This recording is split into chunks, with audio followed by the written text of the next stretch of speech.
Hello everyone, welcome back to my YouTube channel.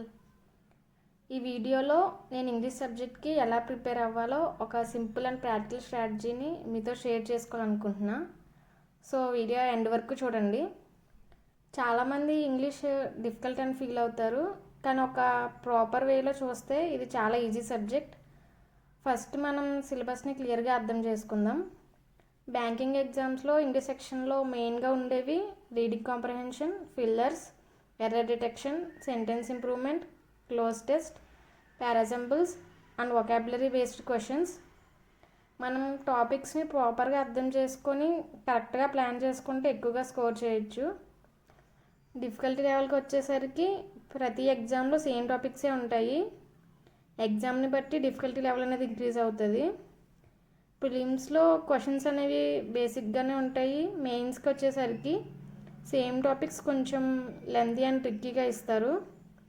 So మెయిన్గా మనం బేసిక్స్ని strong చేసుకోవడం మీద ఫోకస్ చేయాలి. మనం ఇంగ్లీష్ని స్మార్ట్గా ప్రిపేర్ అవ్వడానికి 3 మెయిన్ పార్ట్స్కి డివైడ్ చేయొచ్చు. అవి ఏంటంటే గ్రామర్, వొకాబులరీ అండ్ రీడింగ్. మనం ప్రాపర్గా ఈ మూడింటికి ప్రిపేర్ అవుతే ఎగ్జామ్లో ఆల్మోస్ట్ ప్రతి క్వశ్చన్ని మనం హ్యాండిల్ చేయగలుగుతాం. గ్రామర్కి అయితే బేసిక్ కాన్సెప్ట్స్ని ముందు నేర్చుకోవాలి. లైక్ సబ్జెక్ట్ వర్బ్ అగ్రిమెంట్, అలాగే కొన్ని ఫిక్స్డ్ ప్రిపోజిషన్స్ మీద రెగ్యులర్గా క్వశ్చన్స్ అనేవి అడుగుతారు. నేనైతే ఆ కాన్సెప్ట్స్ని గుర్తుపెట్టుకోవడం కన్నా అర్థం చేసుకోవడానికి ట్రై చేస్తాను. కాన్సెప్ట్స్ నేర్చుకున్నాక టాపిక్ వైజ్ క్వశ్చన్స్ అనేవి ప్రాక్టీస్ చేయాలి. మీరు ఒకవేళ ఎఫర్ట్ చేయగలిగితే కనుక కొంతమంది ఎడ్యుకేటర్స్ ఉంటారు, అంటే Nimisha ma'am, Anubhav sir, Jaydeep Singh sir, అలా కొంతమంది ఉంటారు. నేను పర్సనల్గా నిమిషా మ్యామ్ని ఫాలో అవుతాను.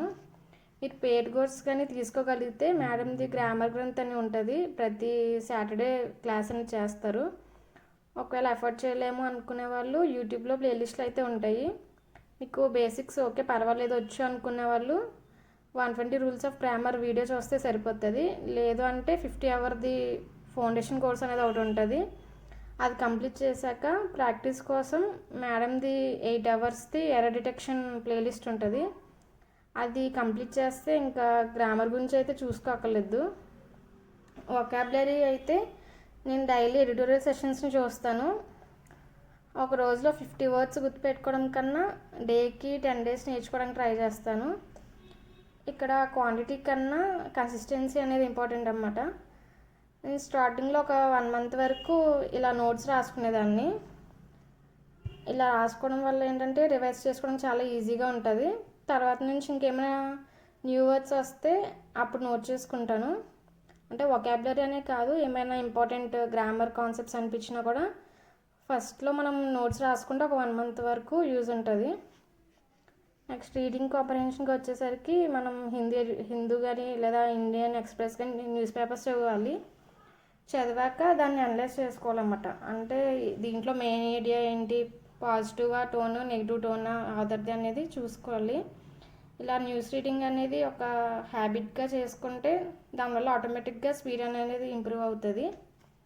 నెక్స్ట్ వచ్చేసి డిస్క్రిప్టివ్ రైటింగ్ అనమాట. ఇది ఐబీపీఎస్ పీఓ, ఎస్బీఐ పీఓలోనే వస్తుంది, క్లర్క్ ఎగ్జామ్స్లో రాదు. ఫైనల్లీ ఏంటంటే ప్రాక్టీస్ అనేది చాలా ఇంపార్టెంట్. వర్డ్స్ లిమిట్ అనేది ఉంటుంది దీనికి, ఒక 200 నుంచి 250 వర్డ్స్ దాకా. సో స్ట్రక్చర్ ఏంటంటే ఫస్ట్ ఇంట్రడక్షన్ ఆఫ్ ప్యాసేజ్ రాస్తాము, తర్వాత బాడీ, తర్వాత కంక్లూజన్. ఇంతకుముందు అయితే లెటర్ రైటింగ్ ఉండేది, ఇప్పుడు ప్యాటర్న్ చేంజ్ చేశారు. ఎస్ఏ రైటింగ్, రీడింగ్ కాంప్రహెన్షన్ మాత్రమే ఉంటాయి ఐబీపీఎస్ పీఓలో. రీడింగ్ కాంప్రహెన్షన్ ఏంటంటే ఒక ప్యాసేజ్ ఇస్తారు, దాన్ని మనం చదివి అర్థం చేసుకున్నాక మన ఓన్ వర్డ్స్లో నెక్స్ట్ ఆన్సర్ చేయాలన్నమాట. నెక్స్ట్ వచ్చేసి ఎస్బీఐ పీఓకి అయితే email writing, report writing, ప్రెసిస్ writing, situation analysis అనేవి ఉంటాయి.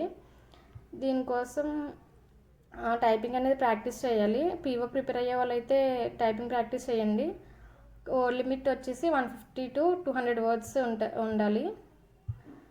నెక్స్ట్ ఏంటంటే ప్రతి డైలీ కూడా మనం ఒక్కొక్క టాపిక్ తీసుకొని ప్రాక్టీస్ చేయాలన్నమాట. ఒక 2 to 3 months కంప్లీట్గా సిలబస్ కంప్లీట్ చేసుకున్నాక రోజుకి ఒక ఆర్సీ అనో, లేదంటే పారాజంబుల్ అనో, లేదంటే 10 గ్రామర్ కాన్సెప్ట్స్ అని అలా రివైజ్ చేసుకుంటూ తర్వాత నుంచి ప్రతి టాపిక్ కంప్లీట్ చేసేసాక టాపిక్ వైజ్ క్వశ్చన్స్ సాల్వ్ చేశాక సెక్షనల్ మార్క్స్ ఇవ్వాలి. ఫస్ట్ మీరు ప్రిపరేషన్ స్టార్ట్ చేయడానికి ఒక సెక్షనల్ మార్క్ అనేది ఇవ్వండి ఇంగ్లీష్కి.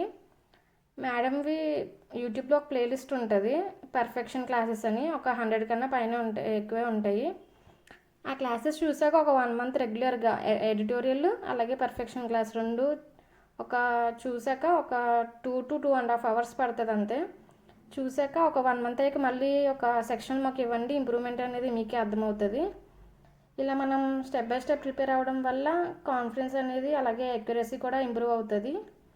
సో పర్ఫెక్ట్ టైం కోసం అయితే వెయిట్ చేయకండి, మీ ప్రిపరేషన్ ఇప్పుడే స్టార్ట్ చేయండి. వీడియో నచ్చినట్లయితే లైక్ చేయండి, సబ్స్క్రైబ్ చేసి బెల్ ఐకాన్ ప్రెస్ చేయండి. Thanks for watching.